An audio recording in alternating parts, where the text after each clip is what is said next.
ही निर्णायक लढाई आहे. आता तुम्हाला सांगतो, येणारी दिवाळी आहे आणि जवळपास 1,34,000 तरुण पोरांची दिवाळी हे सरकार अंधकारमय करते का प्रकाशमय करते, हा विचार प्रत्येकाच्या डोक्यात आहे. म्हणून आम्हाला असं वाटते की तुमची येणारी दिवाळी, या तरुण बेरोजगारी दिवाळी प्रकाशमय झाली पाहिजे, उजालामय झाली पाहिजे. म्हणून आता 19 तारखेला तुम्ही सर्वांनी या निर्णायक लढाईसाठी सज्ज व्हा आणि सरकारला तिथं सांगायचं, खणखून सांगायचं आपल्याला की सरकार, तुम्ही जर शासन मुख्यमंत्र्यांना सांगायचं आहे, त्या प्रशासनाला सांगायचं आहे, तुम्ही आता आमच्याकडे लक्ष दिलं नाही तर येणाऱ्या स्थानिक स्वराज्य संस्था निवडणुकी महाराष्ट्रातल्या हे जे तरुण पोरं आहे ना, हे एकटे नाही आहे. हे 150 एका तालुक्यात 150-200 पोरं आहे, हे 150-200 परिवार आहे.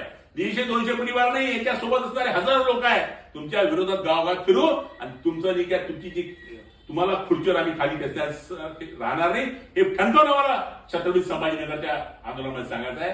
म्हणून माझी